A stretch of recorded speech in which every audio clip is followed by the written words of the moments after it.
मेरे साथ इस समय श्री देवी दयाल जी हैं, जिनका ये बगीचा आप देख रहे हैं। ये पूरा बगीचा है, इसमें कई तरह के पेड़ पौधे हैं जिसकी जानकारी ये स्वयं देंगे। चलिए इनसे ही सीधे बात करते हैं। नमस्कार सर, मैं देवी दयाल गांव नंगला केबल मैनपुरी रोड पर है, जो अराव ब्लॉक में पड़ता है। हाँ हाँ और नज़दीक बिल्कुल सुखाबाद गई है, 2 किलोमीटर सुखाबाद से दूर है। जी जी। मैंने छत्तीसगढ़ से एमटेक प्लांट एनाटॉमी से किया हुआ है। उसके बाद फिर मैंने कुछ टाइम के लिए मैंने नौकरी भी की, जी लेकिन वहाँ मेरा कुछ ज़्यादा माइंड सेटअप नहीं हुआ, तो फिर मैं खेती में आ गया। जी जी खेती में आते ही आते मैंने सारा बागवानी डेवलप किया, हॉर्टिकल्चर में चला गया। जी हॉर्टिकल्चर में मैंने अपने यहाँ पर मौसमी, जी नींबू और जी। आपका एप्पल वेयर, ड्रैगन फ्रूट, अमरूद, ये वैरायटी मैंने चॉइस की। और मैंने थोड़े थोड़े एरिया में पहले लगा के शुरू किया। जी जी उसके बाद मेरे यहाँ पर सबसे ज़्यादा एप्पल वेयर, यानी मेरे को जो सक्सेस मिला वो एप्पल वेयर में मिला शुरुआत में। तो अच्छा। मैंने एप्पल वेयर मैं फिर ज़्यादा डील किया अपने यहाँ पर। मैंने अच्छा। करीब 17-18 बीघा एप्पल वेयर लगाया अपने यहाँ। उसके बाद पिताजी भी मेरे बहुत खुश हुए, तो आगे उन्होंने मेरे को सपोर्ट किया। सपोर्ट के बाद मैंने अपने खेतों में मौसमी लगाई। आपको मैं दिखाता हूँ जी जी मौसमी की कंडीशन। जी जी ये देखिए, ये देखो, एक एक पौधे पर ये करीब ढाई साल का पौधा है। जी जी गुच्छों में मौसमी आ रही है, जी जी। और कुछ ही समय में ये हार्वेस्टिंग के लिए तैयार भी हो जाएगी। अच्छा, कितनी एरिया में आपका है ये? मेरा करीब ये 27 बीघा में एरिया में बागवानी है मेरी। टोटल अच्छा। मेरे पास जितनी ज़मीन है आज मैंने उसमें सारा मैंने कर रखा है, और कुछ पार्टनरशिप पे भी अब मैं ले रहा हूँ उधर गाँव में। अच्छा अच्छा अभी मैंने 1 हेक्टेयर सिरसागंज ब्लॉक में लिया हुआ है। अच्छा। वहाँ पे मैं ड्रैगन फ्रूट की फार्मिंग कर रहा हूँ। अच्छा, आपकी वाइफ भी सपोर्ट हाँ करती जी, है? मेरी वाइफ MCA हैं, और उन्होंने मेरे को फुल सपोर्ट किया। यानी मेरे को लगता था शादी के टाइम पे कि MCA लड़की से मैं शादी कर रहा हूँ और मैं खेती करूँगा तो ये पता नहीं सपोर्ट करेगी या नहीं करेगी, लेकिन उसने मेरे को पूर्ण रूप से सपोर्ट किया। यानी यहाँ तक सपोर्ट किया कि मैं बाई चांस कहीं जाता हूँ, मंडी करने जाता हूँ, कहीं जाता हूँ, तो लेवल लगा के पूरा काम मेरे को टेंशन फ्री रहता है कि खेत अच्छा का कोई काम करना अच्छा है अच्छा। तो क्या नाम है उनका? निर्मला राजपूत। निर्मला राजपूत। जी। चलिए, बहुत अच्छी बात है कि आपकी पत्नी का पूरा सपोर्ट आपको मिल रहा है। एक क्वेश्चन ये पूछना था आपसे, चूँकि आप खेती किसानी में बहुत अंदर तक जाके काम कर रहे हैं। अभी जो ये ढेर सारी गर्मी पड़ रही है, बहुत ज़्यादा गर्मी पड़ रही है, उमस है और आदमी परेशान है। बरसात भी हो रही, लेकिन कहीं भी टेम्परेचर डाउन होने का नाम नहीं ले रहा। तो मुझे क्या है बताएंगे कि इस गर्मी का कोई प्रभाव आपकी ये जो फलों के उत्पादन पे पड़ रहा है या नहीं पड़ रहा? सर, ये जो टेम्परेचर इशू है या बारिश, बेमौसम बारिश है, ये हम लोगों ने ज़्यादातर हम लोगों ने ही किया हुआ है। जो प्रकृति से छेड़खानी कर रहे हैं हम लोग, तो हम लोगों ने ही किया हुआ है। बागवानी में कुछ दिक्कत आती हैं ऐसी टेम्परेचर से, लेकिन आम जो और फसलें होती हैं उसकी अपेक्षा थोड़ी कम आती हैं। इसमें क्या होता है, बागवानी में किसी भी टाइम का फ्लावर से फ्रूटिंग स्टेज होता है, उस टाइम पे टेम्परेचर थोड़ा मेंटेन रहना चाहिए, बारिश नहीं होनी चाहिए, और टेम्परेचर बढ़ना, अप डाउन नहीं होना चाहिए। तो उस टाइम हमें फिर उसके बाद फ्रूट जब सेट हो जाता है तो उस टाइम हमें उसके बाद कोई दिक्कत नहीं आती है। अच्छा। अभी बारिश कितनी भी हो जाए, ये फ्रूट इतना बड़ा है तो हमें कोई दिक्कत नहीं आने वाली। हाँ, लेकिन हाँ, ये कुछ 2-4% ये प्रॉब्लम हो सकती है, और धीरे धीरे यदि ऐसे ही टेम्परेचर बढ़ता रहेगा तो आगे दिक्कत आएंगी। अच्छा, यदि 25 साल की हम विषय में बात करें कि अगले 25 साल यदि ऐसे ही तापमान बढ़ता रहे और बेमौसम बरसात होती रहे, तो इन फसलों पे क्या फर्क पड़ेगा? फसलों पे तो असर पड़ेगा ही पड़ेगा। इस हिसाब से टेम्परेचर घट बढ़ रहा है या उमस बढ़ रही है, यदि ये कंटिन्यू रहता है सर, तो आगे फसलों के उत्पादन और फलों के उत्पादन पे क्या प्रभाव पड़ने वाला है? ये नुकसान तो होगा। जो आम फसलें हैं बागवानी में थोड़ा होगा, लेकिन बागवानी में इतना प्रॉपर नहीं होगा। लेकिन और फसलें हैं, जैसे हमारा आलू है, टमाटर है, सब्जी वर्गी जितनी भी फसलें होती हैं उनमें बहुत ज़्यादा नुकसान हो जाएगा। अच्छा, इन फसलों पे ज़्यादा प्रभाव क्यों नहीं फसलों पड़ेगा? में सर प्रभाव इसलिए नहीं पड़ता क्योंकि इन फसलों में मेन चीज़ क्या होती है, जो हॉर्टिकल्चर वाली जितनी भी फसलें होती हैं उनमें टेम्परेचर थोड़ा मेंटेन किया जा सकता है। क्योंकि आप देख रहे हो कि आप पेड़ की छाया में खुद बैठते हो तो आपको वहाँ थोड़ा ठंडक महसूस होता है। तो जहाँ बाग लगे हुए होंगे उस एरिया में टेम्परेचर अपने आप थोड़ा मेंटेन हो जाता है। तो यहाँ 2-4 डिग्री टेम्परेचर तो वैसे ही अपने आप ही डाउन रहेगा।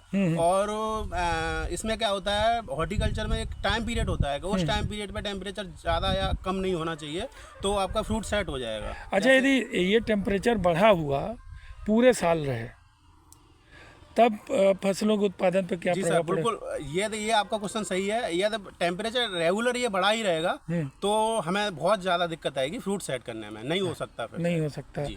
तो इसका मतलब जो जैसे कि अभी आपने बताया कि ये जो पर्यावरण को नुकसान मनुष्यों ने पहुंचाया है, इसके कारण से हमारे सामने विभिन्न प्रकार की समस्याएं आ रही हैं। जी तो लोग अब पर्यावरण को कैसे सही कर पाएंगे?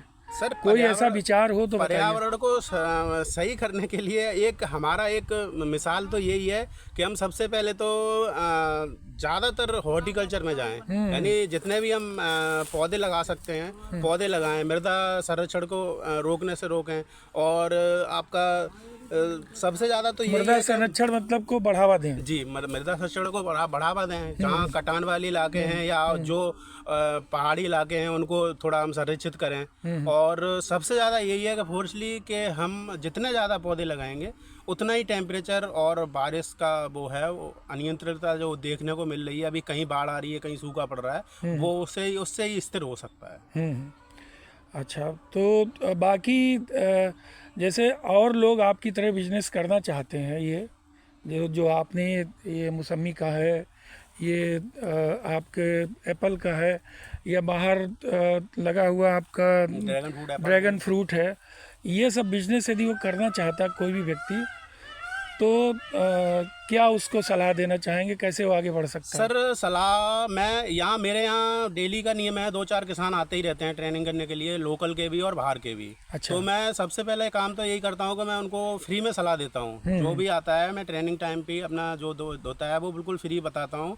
खेत ले जाके दिखाता हूँ। ये भी नहीं है कि आपको दिखा दिया, खेत ले जाके दिखाऊंगा, ये पौधा इतना फल दे रहा है, आप इसको देखो, कौन सा चॉइस करना है आपको वो लगाइए। और बागवानी के लिए मैं हर एक किसान से यही कहता हूँ कि ज़्यादा नहीं आप तो आप 1 बीघा अपने खाने के लिए ऑर्गेनिक करो, जैविक खेती करो, और 1 बीघा आप हॉर्टिकल्चर करो, क्योंकि हर एक किसी को आवश्यकता होती है फ्रूट की, फलों खाने के लिए। तो आप कम से कम ज़्यादा नहीं, जिसके पास 10 बीघा जमीन है वो इतना तो कर ही सकता है कि 1 बीघा अपना फल वाले पौधे लगा ले और 1 बीघा आपका ऑर्गेनिक वाले ऑर्गेनिक सब्जियाँ और ऑर्गेनिक करना शुरू कर दे। अच्छा, तो बाकी जैसे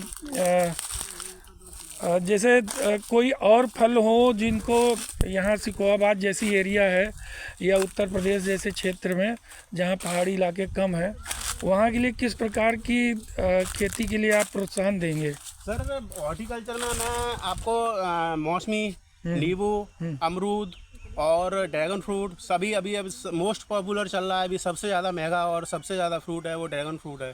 ड्रैगन फ्रूट हो गया, एप्पल वेयर की 4-5 वेराइटियाँ हैं जो कहीं पे भी आप लगा दो, जहाँ ऊसर इलाका है वहाँ पे भी आप लगा सकते हो। अच्छा पैदावार और अच्छी इनकम भी दे रही है उसमें।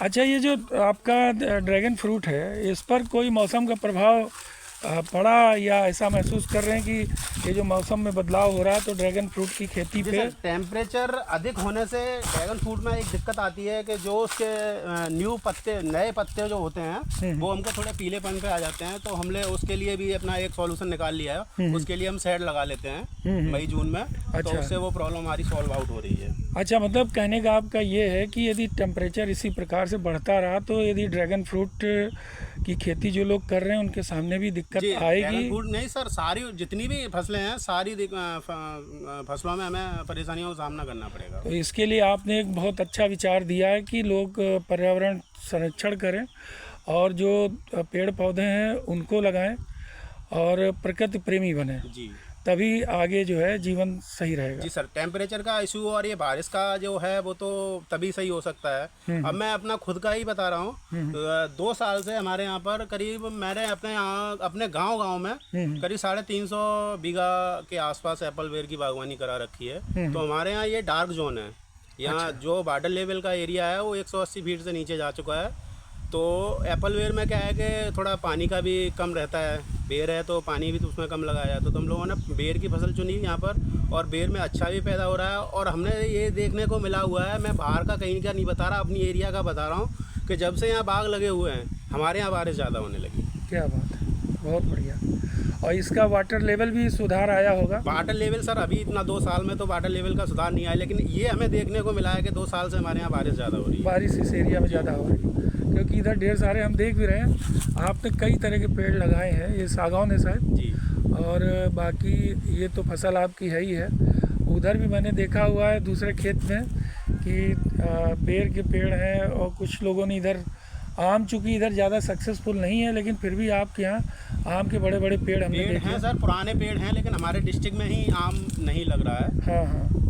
तो लेकिन फिर भी आपकी तरफ मैंने देखे अभी 4-5 पेड़ बड़े बड़े लगे बड़े हैं। बड़े आम के पौधे हैं यहाँ सर। अच्छा, ये जैसे मक्के की खेती है, ये इधर कैसे इसका उत्पादन ठीक हो रहा है? मक्का की खेती में सर नॉर्मल हमारे यहाँ 4 से 5 कुंटल निकलती है मक्का, क्योंकि यहाँ डार्क जोन है तो ज़्यादा किसान मक्का करते नहीं है, क्योंकि पानी की ज़्यादा किल्लत होती है और मक्का में पानी की ज़्यादा आवश्यकता होती है। तो फसलों से ज़्यादा उत्पादन करना है, या इन पेड़ों से हमें ढेर सारे फल लेने हैं, तो उसके लिए हमें प्रकृति से छेड़छाड़ नहीं करनी है और प्रकृति को साथ में लेके चलना है। जी उनको अपने जीवन का अंग बनाना है और उसकी रक्षा करनी है, पेड़ पौधों की भी, और जो मृदा संरक्षण की बात की है उसको भी देखना है। बहुत बहुत धन्यवाद आपका श्री देवी दयाल जी। नमस्कार जी। नमस्कार।